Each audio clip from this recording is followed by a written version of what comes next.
Hello and welcome to Behind the Pipes. I'm your host Andre, and today we're going to talk about DIY plumbing for homeowners. I've been a plumber for like over 20 years, and I've seen a lot of stuff what homeowners do, and most of the stuff is not as great. I'm going to be honest with you. Everybody thinks plumbing is super easy, but it's actually not. The problem is only because you fixed it and it works for a little bit doesn't mean it's correct. Bigger projects, I would always say, hey, call a plumber, even if you just need a consult. Call a plumber, let him come out, let him take a look at your project, and just go from there. If you're ready to handle it yourself and you don't need any permits, fine, do it yourself. But if it doesn't work, don't complain about the triple bill you get from the plumber afterwards. But there is a few things homeowners can do themselves. Can you save some money and can help you in emergency situations? Like, hey, I need to turn the water off, like a burst pipe. It can happen anytime. You never know. Pipes are pressurized with supposed to be between 60 and 80 psi. But I do have seen houses who have like 100, 120 psi, what is insanely high for pressure, and they do need actually a reducing valve. But it's not very common here in this area to put them in, mostly because homeowners are not educated enough in this field to actually say it's necessary. Most people think, hey, more pressure, better showers. No, it's actually bad for your shower valves, for your pipes. Especially if you have older pipes like galvanized iron, they can burst easily. With that much pressure, yeah, you will be looking at a complete repipe if one of these bursts. So, like I said, there are a few things you can do yourself to save you some water. So if you have a burst pipe, you need to know where the water shutoff is, and you need to make sure the water shutoff is still working. A lot of older homes, they do have water shutoffs, but sometimes they never got used in like 10, 15, 20, 30 years. They tend to seize up, especially if you have old gate valves. They tend to ease up quite easily. To replace these, you need to have to come the city out or the town, shut the water off in the street on the curb, then get a plumber out to replace the valve, and make sure he puts in a new ball valve, what can be easily turned off and on with like a quarter turn. So this is one thing you should really pay attention to, your main water shutoff. This can prevent you from a disaster in your house. Another thing that homeowners can do or should learn how to do is take care of running toilets, take care of slightly clogged drains or a clogged toilet. So these are easy fixes, and it can save you some money down the road. Imagine having pull out some hair from your drain in your tub or shower, and every time a plumber comes out, it's a $300 bill, because he needs to charge that much to actually be profitable. What you could do in like 5 minutes with some pliers. So yeah, you need to learn some basic things to maintain your house and your plumbing system. So you can also do a few things on your water heater to maintain it. We're gonna get to it later. But first we should kind of identify some common plumbing problems and what the causes are. So one of the most common ones, especially if you have kids or a wife or a partner who has long, thick hair. I'm in a situation where my wife has very long, thick hair. Love her hair, don't love it in the sink or in the shower.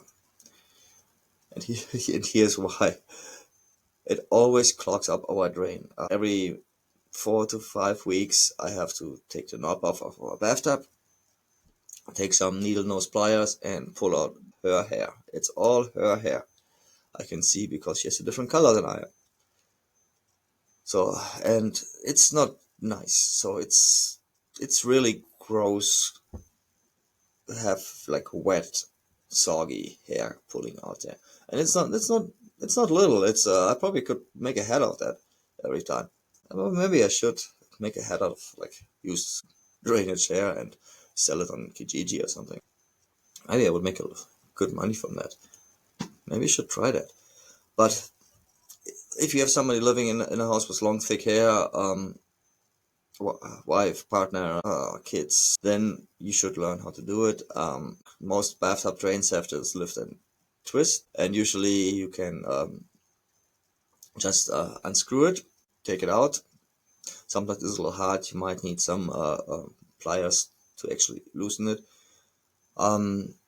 Be careful. I've seen them break off, so be careful. Some drains have you can just pull them out, and then you should see some hair between the holes, and then you just take some needle nose pliers, go really in there, try as far as you can, and then pull it out. You might have to do it a few times. Pull it out as much as you can, then run some water through the drain, and you will notice a big difference in how your water actually drains through the bathtub. If this doesn't help for your slow drain, I would suggest calling a plumber. He will open the overflow from your bathtub and run a snake through. Then the clog might be a little bit further down the drain. Or maybe even if in your P-trap, he can run a snake through the main drain as well. But first I would try, hey, there's probably some hair in there that will usually catch us on the strainer, and take it out, and you should be fine. This 80% of the time this is the case. And clogged toilets, yeah, clogged toilets are kind of obvious. Clogged toilets can happen. You use too much toilet paper, you get an old toilet there, or it doesn't flush that great anymore. Kids throw toys down all the time, and hey, that's what kids do, right? Hey, see if my truck can swim, see if my rubber ducky can swim, and then what happens when I flush it? And that rubber ducky is gone and gets stuck in the curb. I pulled out a lot of things out of toilets over the time. Most of the time it's too much toilet paper or non-flushable wipes. Luckily get stuck in the toilet. If they get stuck down in your pipes, then you would have bigger problems. I pulled out toys, Hot Wheel cars, rubber duckies, you name it. Toothbrushes fall down, toothpaste bottles fall down, medical bottles fall down, get flushed down, and get stuck in the P-trap. I'm sorry, S-trap of the toilet. But what's really nasty is if somebody has not enough fiber and he has very hard turds. Yeah, that can happen too. Not likely, but it can happen too and cause a clogged toilet as well. It's pretty nasty. So yeah, nothing is more devastating if you went to the toilet, you flush, and you slowly see your bowl filling up, and you see a little turd swimming around, and it's like a oh shit moment, and you're praying that it doesn't overflow on the floor. So yeah, that happens in my house a lot too. I have 3 kids, and they are notorious of using too much toilet paper. So I do have to auger out my toilet probably like every 6 weeks because it's not flushing. So yeah, get yourself. So how to fix that? There's 2 things you can do. You can try using a plunger. Make sure you get the plunger really sealed up on the bottom of your toilet, so there's no air coming in, and then start plunging. Your success rate will be somewhere around, I would say like 20 to 30%, depending on what is actually clogging your toilet. If it's soft, like tissue or poop, then you have a better chance to actually get the plunger to work. If it's something more solid and it's really hamming it, then there's the toilet auger. You can buy one. I think they're like good one is like $80-$90, I believe. You can buy one like a hand auger. You just pull it out all the way, set it on the bottom of the toilet, facing up like in a 40, and then push and turn the handle until it's whatever it's causing the clog dislodging. And sometimes you can pull them out, sometimes you just push it through into the main pipe. What could cause troubles down the road, but at least you get your toilet cleaned out. If this all not help, I would suggest call a plumber, just because you could have some issues in the piping system as well. You most likely, if there's something stuck and you know exactly it's stuck there, you would have to pull the toilet out and see if you can actually dislodge it from the back. The rate of this is around 80%. Um, I did have one case where nothing helped. We pulled the toilet out, and that was like a toy stuck in there, and I could see it from the back. It was like a blue, yellowish, looked like a rubber duck. It was really lodged in there. I ran my auger in the front to the back. I could not loosen it up. It was like rock solid there, like it's glued on it or something. So what did we have to do? We actually had to replace the toilet. This is where we went to. The toilet was kind of a little bit older anyway. So we said, you know what? Let's go. I can manhandle this toilet here for like hours, or we can replace the toilet. What do you want to do? We went to replacing the toilet, put in a new, more efficient toilet in there. I was happy with that, and I was curious what was in there. So I went and brought it outside, took a hammer and smashed down the air strap, and yeah, it was like a little plastic toy what you for your kids. Some of his kids flushed it down the toilet and wanted to see if it can swim. I mean, yeah, I think it was a shark or something. Sharks swim and they can dive, so he wanted to see, hey, if I threw it in here, where does it come out? It didn't, got stuck, and now it's gone. Okay, so just a little side note, shit like this can happen. And be prepared if you have kids that they throw stuff down the toilet. So, but now, speaking of toilets, but now what do I do when my toilet keeps running and wasting water? Yeah, there's three things that can be wrong with that.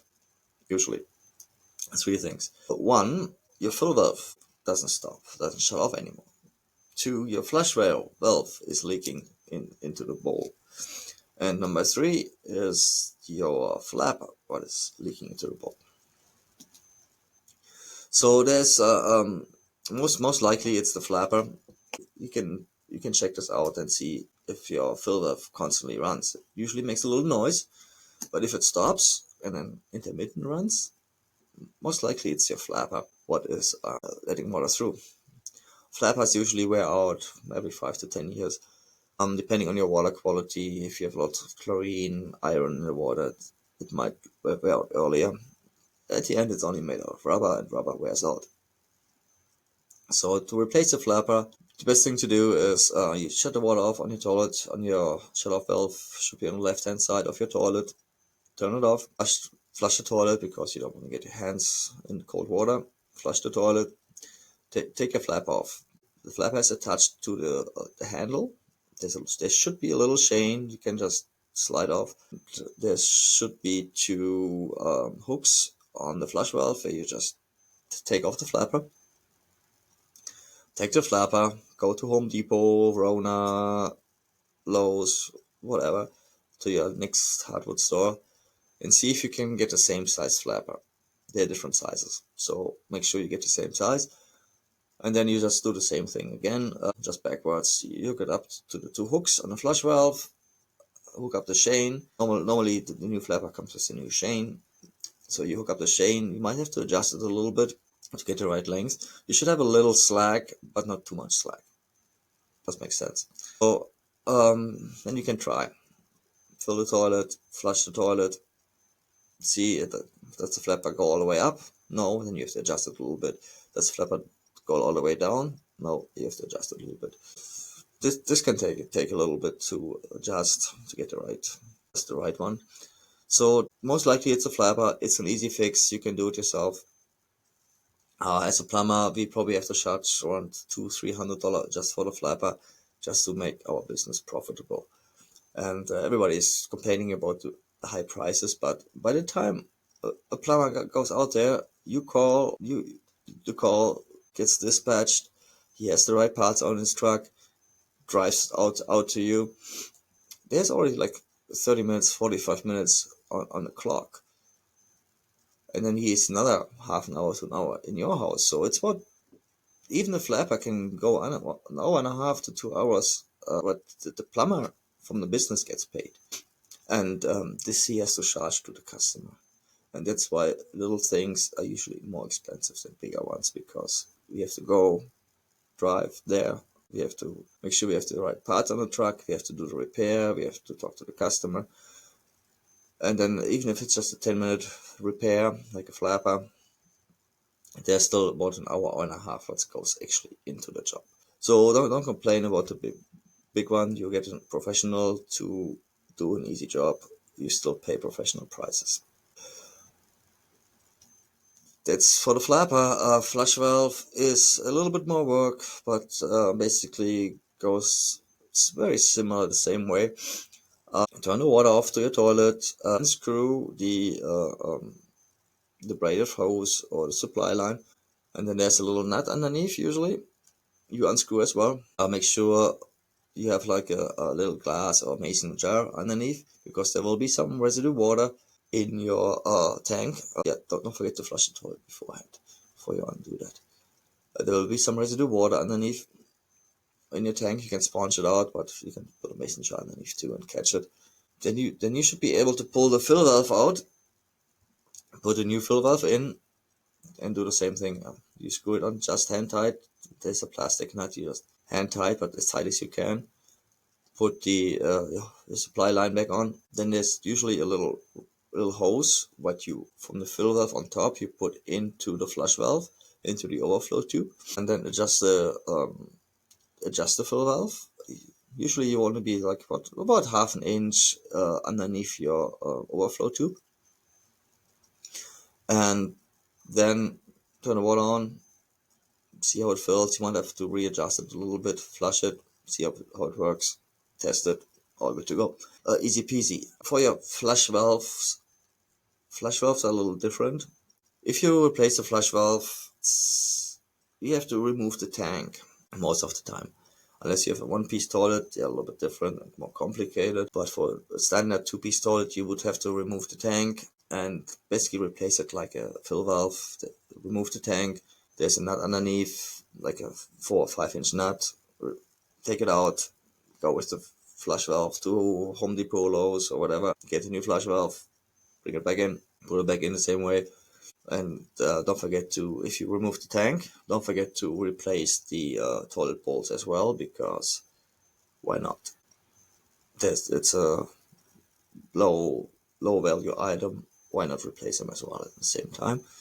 If this is too much for you, you always can call a plumber. The plumber would probably say, hey, since you're already replacing the flush valve, why don't we replace everything that's in the tank?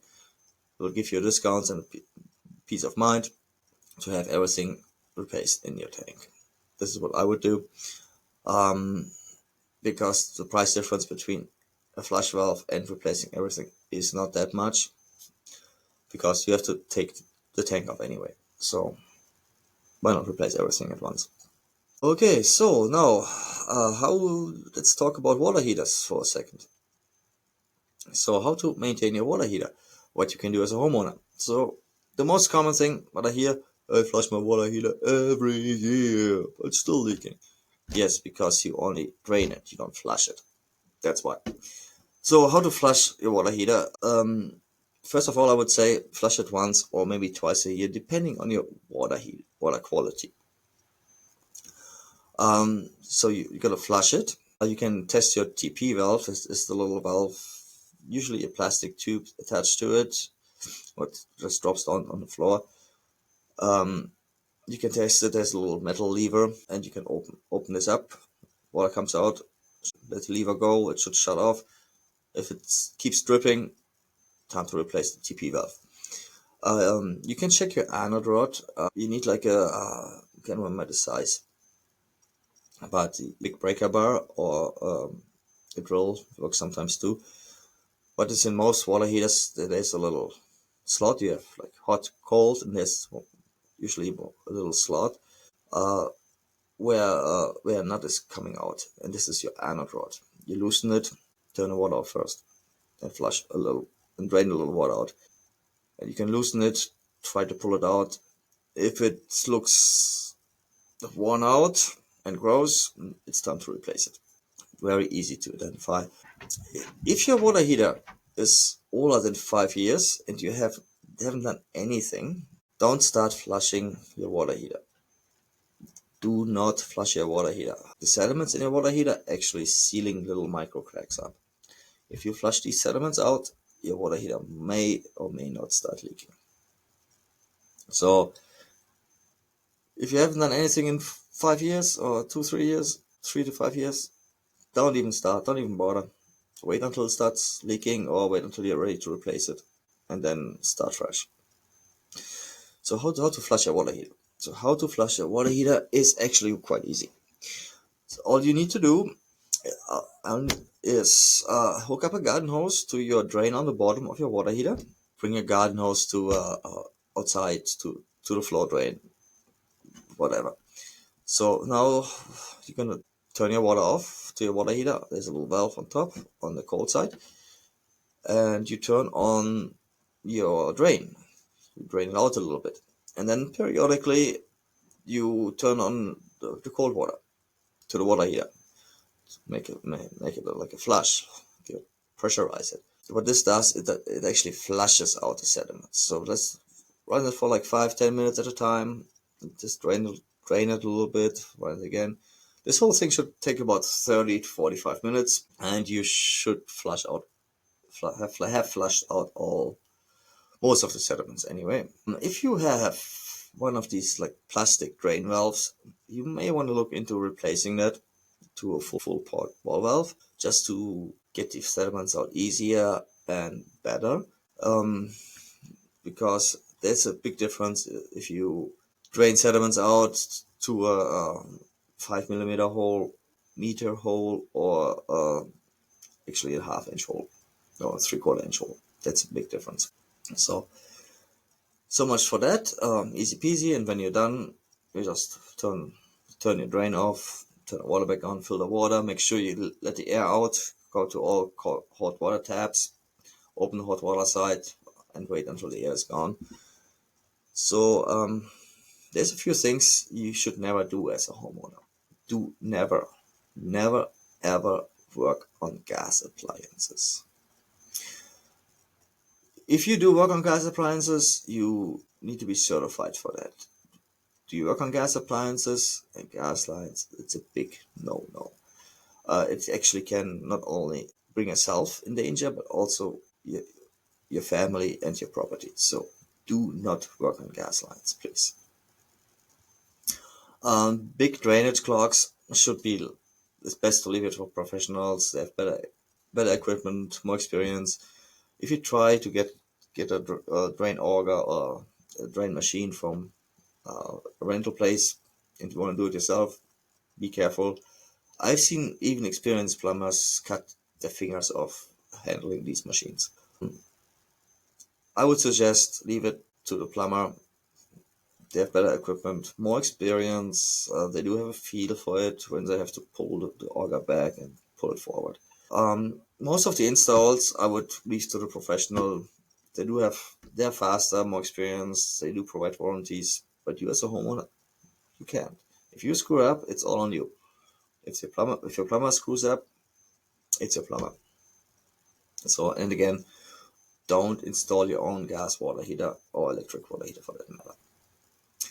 So that's it for today. Overall, we talked about unclogging toilets, replacing flappers, maintaining a water heater, all the things a homeowner can do. We also kind of talked about what you might leave up to the pros. So all in all, my motto is, as a homeowner, fix the small stuff, leave the big stuff for the pros. So that's it for today. If you like this episode, please subscribe to my channel. We do not get paid for this. This is all voluntary on our own time. We would love a like. Subscribe to my channel. Follow me on YouTube, Instagram. My Instagram is Baron's Plumbing. Behrens Plumbing. My YouTube is Behrens Plumbing as well. So is my Facebook. Give me a follow, give me a like. I appreciate you, and I see you next time.